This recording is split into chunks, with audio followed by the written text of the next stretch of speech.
City న్యూస్కు స్వాగతం. తమ సమస్యల పరిష్కారానికై అంగన్వాడీలు చేపట్టిన నిరవధిక సమ్మె కొనసాగుతోంది. కనీస వేతనం 26,000 అందించి తమకు దీర్ఘకాలికంగా ఉన్న సమస్యలను పరిష్కరించాలని డిమాండ్ చేస్తూ అంగన్వాడీ కార్యకర్తలు చేపట్టిన సమ్మె కొనసాగుతోంది. యాప్స్ రద్దు చేయాలని, సుప్రీంకోర్టు ఆదేశాల ప్రకారం గ్రాట్యుటీ ఇవ్వాలని, కనీస వేతనం నెలకు 26,000 ఇవ్వాలని డిమాండ్ చేశారు. ఎన్నికల హామీలు అమలు చేయకపోగా తాజా చర్చల్లో కూడా హామీల అమలుపై ఎలాంటి స్పష్టత ఇవ్వలేదన్నారు. తాము ధర్నా చేసిన ప్రతిసారి యాప్స్ పెంచి పని ఒత్తిడి పెంచుతున్నారని తెలిపారు. తక్షణమే తమ డిమాండ్లు పరిష్కారం చేయాలని డిమాండ్ చేశారు.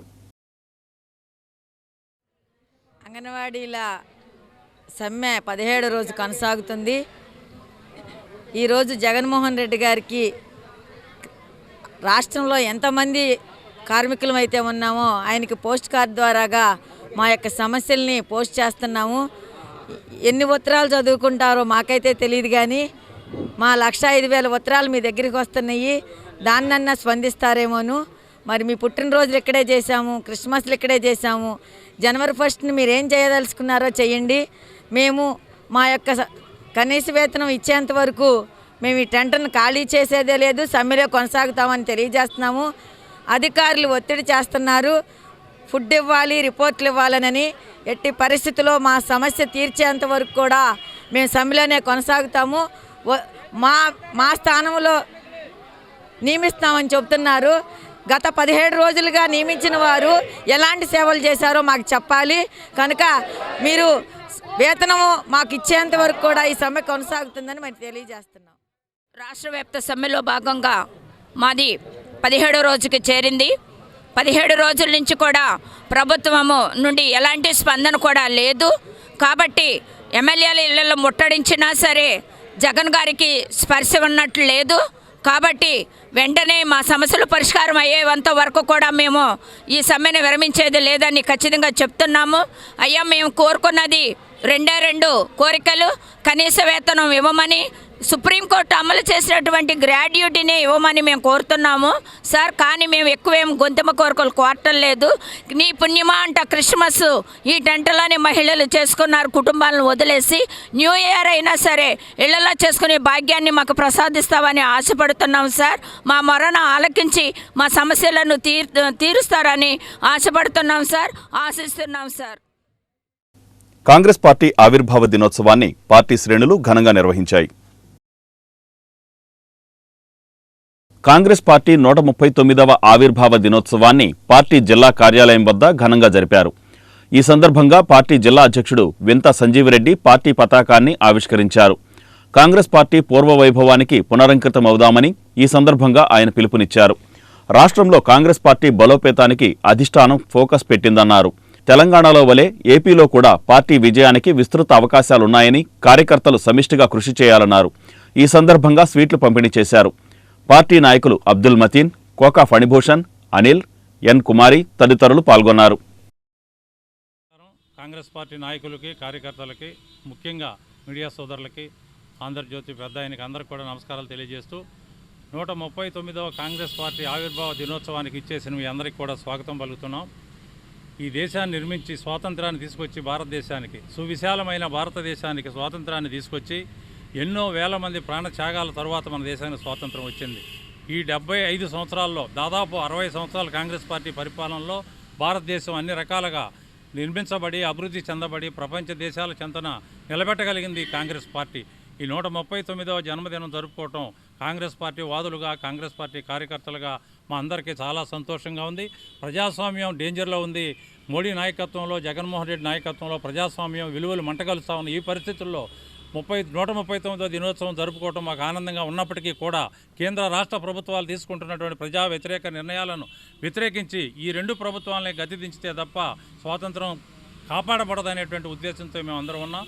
ఖచ్చితంగా కాంగ్రెస్ పార్టీ ఆసేతు హిమాచలం కూడా స్వాతంత్రాన్ని నిలబెట్టుకుంటూ, ప్రజాస్వామ్యాన్ని కాపాడుకుంటూ దేశ అభివృద్ధికి, రాష్ట్ర అభివృద్ధికి పాటుపడటానికి రాహుల్ గాంధీ నాయకత్వంలో మేమందరూ కూడా కాంగ్రెస్ పార్టీ కంకణబద్దులై ఉన్నారని చెప్పి ఈ సందర్భంగా తెలియజేస్తూ, కాంగ్రెస్ పార్టీ 139వ జనన ఉత్సవంలాగా ఇంకా మరెన్నో ఉత్సవాలు చేసుకోవాలని చెప్పి ఆకాంక్షిస్తూ కాంగ్రెస్ పార్టీ నాయకులందరికీ, కార్యకర్తలకి, అందరికీ, మీడియా సోదరులందరికీ కూడా మా రాజశేఖర రెడ్డి గారి కుమార్తెగా కాంగ్రెస్ పార్టీలో చేరి ఆవిడ కనుక కాంగ్రెస్ పార్టీలో పనిచేస్తాను అంటే ఖచ్చితంగా ఆవిడ షేర్ ఆవిడకు ఉంటుంది.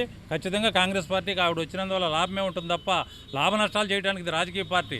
ఖచ్చితంగా ఆవిడ రాజకీయ భవిష్యత్తు కాంగ్రెస్ పార్టీతో ముడిపడి ఉంటే కనుక ఆవిడ నిర్ణయం తీసుకుని కాంగ్రెస్ పార్టీలోకి వస్తే ఖచ్చితంగా ఆవిడకి గణనీయమైనటువంటి స్వాగతం కాంగ్రెస్ పార్టీ చెబుతుంది. ఆమె రాజకీయ భవిష్యత్తు కూడా ఎటువంటి డోకా ఉండదని మేము నమ్ముతున్నాం. అప్పుడు ఈసారి కాంగ్రెస్ పార్టీ కూడా 5 నుంచి 10 మంది ఎమ్మెల్యేలు అసెంబ్లీలోకి వెళ్తారనే ప్రగాఢ విశ్వాసంతో మేము ఉన్నాం. సర్వశిక్ష అభియాన్ సమగ్ర ఉద్యోగుల సమ్మె 9వ రోజుకు చేరుకుంది. తమ సమస్యల పరిష్కారం కోరుతూ సర్వశిక్ష అభియాన్ సమగ్ర ఉద్యోగులు నిరవధిక సమ్మె 9వ రోజుకు చేరుకుంది. ఈ సందర్భంగా ఉద్యోగులు ధర్నా చౌక్ వద్ద వంటా వార్పు నిర్వహించారు. ఈ కార్యక్రమంలో ఆంధ్రప్రదేశ్ సమగ్ర శిక్ష ఉద్యోగులు పెద్ద సంఖ్యలో పాల్గొన్నారు. సమగ్ర శిక్షలో పనిచేస్తున్న అన్ని విభాగాల ఉద్యోగులను రెగ్యులర్ చేయాలని, సుప్రీంకోర్టు తీర్పు ప్రకారం సమాన పనికి సమాన వేతనాన్ని అమలు చేయాలని, తక్షణమే ఎంటీఎస్ అమలు చేసి వేతనాలు పెంచాలని వారు ఈ సందర్భంగా డిమాండ్ చేశారు. ఉద్యోగ భద్రత కల్పించి ప్రతి నెల 1వ తేదీకి వేతనాలు చెల్లించాలని, వార్షిక బడ్జెట్ ఒకేసారి విడుదల చేయాలని అన్నారు. వేతనంతో కూడిన మెడికల్ లీవ్లు మంజూరు చేయాలని, సమగ్ర శిక్షా ఉద్యోగులకు ఈపీఎఫ్, ఈఎస్ఐ సౌకర్యం కల్పించాలని, రిటైర్మెంట్ వయసు 62 ఏళ్లకు పెంచాలని వారు డిమాండ్ చేశారు. నిరవధిక సమ్మె 9వ రోజుకు చేరిందండి. రాష్ట్ర వ్యాప్తంగా కూడా 9 రోజుల నుంచి నిరవధికంగా సమ్మె చేస్తూనే ఉన్నాము. కానీ ఇంతవరకు కానీ ఎటువంటి ప్రభుత్వం నుంచి ఇంతవరకు ఎటువంటి స్పందన రాలేదండి. మేము మా న్యాయపరమైన కోరికలు తీర్చబడిన అడుగుతున్నాము. మా అమలు చేసేవే అమలు చేయనివి కాదు. కాంట్రాక్ట్ విభాగంలో గత 2003 నుంచి మేము పనిచేస్తూ ఉన్నాము. కనీసం మేము ఇంతవరకు రెగ్యులైజేషన్ కాదు, ఎంటీఎస్ కాదు, హెచ్ఆర్ పాలసీ కూడా నోసుకోలేదు. ఎటువంటి పాలసీకి నోసుకోలేదండి. మమ్మల్ని అందరినీ కూడా రెగ్యులర్ చేయమని అడుగుతున్నాము. రెగ్యులర్ చేసేంత వరకు కూడా హెచ్ఆర్ పాలసీ అమలు చేయమని అడుగుతూ ఉన్నాయి. ఇవన్నీ కూడా మేము అడిగే న్యాయపరమైన కోరికలండి. మేము ఏ ప్రభుత్వానికి కూడా మీ ప్రభుత్వానికి వ్యతిరేకంగా పనిచేయట్లేదండి. మీకు క్షేత్రస్థాయిలో విద్యాశాఖలో క్షేత్రస్థాయిలో పనిచేసే ఉన్నటువంటి స్కీములన్నింటిలో కూడా మేము కీలకంగా ఉన్నామండి. మీరు చేపట్టినటువంటి పథకాలు ఏవైతే ఉన్నాయో, నాడు నేడు కానీ, జగనన్న విద్యా కానుక కానీ, తర్వాత జగనన్న గోరుముద్దకు కానీ, ఇలాంటి ఎన్నో స్కీములు మీరు ప్రవేశపెట్టిన స్కీములన్నిటికి కూడా మేమే క్షేత్రస్థాయిలో వర్క్ చేస్తున్నామండి. కానీ ఇంతవరకు కూడా మాకు రెగ్యులైజేషన్ కానీ ఎటువంటి దానికి కూడా మేము నోచుకోలేదండి. కాబట్టి మేము మిమ్మల్ని అడుగుతూ ఉన్నాము, మీరు ఇప్పటికైనా మా యందు చూసి మమ్మల్ని రెగ్యులేట్ చేయండి. రెగ్యులేట్ చేసేంతవరకు కూడా హెచ్ఆర్ పాలసీ అమలు చేయమని మేము మిమ్మల్ని అడుగుతూ ఉన్నామండి. మా న్యాయపరమైనటువంటి కోరికలు మీ దాకా వచ్చినాయో లేదో మాకైతే తెలియదు, కానీ సీఎం గారిని మేము వేడుకునేది ఒకటే. మేము ప్రభుత్వానికి వ్యతిరేకం కాదు. మీరు కల్పించేటువంటి ప్రభుత్వ అన్ని పథకాల్లో మేము భాగంగా ఉన్నాము. ముఖ్యంగా విద్యా వ్యవస్థలో మీరు కల్పించేటువంటి జగనన్న విద్యా కానుక, ఎంతో ప్రతిష్టాత్మకంగా చేపడినటువంటి నాడు నేడు, అమ్మఒడి, అలాగే ఆధునికీకరణకు చెందినటువంటి ట్యాబ్లు, 8వ తరగతి విద్యార్థులకు ట్యాబ్ల పంపిణీ, ఐఎఫ్పి ప్యానల్స్, వీటన్నిటిలో మీ యొక్క ప్రతి ఒక్క పథకంలో కూడా మా యొక్క సహాయ సహకారాలు ఎల్లప్పుడూ ఉంటూనే ఉన్నాయి. కానీ మా న్యాయపరమైనటువంటి కోరికలను ఒక్కసారి పరిశీలించి మాకు తగిన న్యాయం చేస్తారని మనస్ఫూర్తిగా వేడుకుంటున్నాం. మేము ప్రభుత్వానికి వ్యతిరేకం కాదు, కాకపోతే మా యొక్క కోరికలు మీకు చెప్పడానికే ఈ సమ్మె చేయటం జరుగుతుంది. ఈ వార్తలు ఇంతటితో సమాప్తం. నమస్కారం.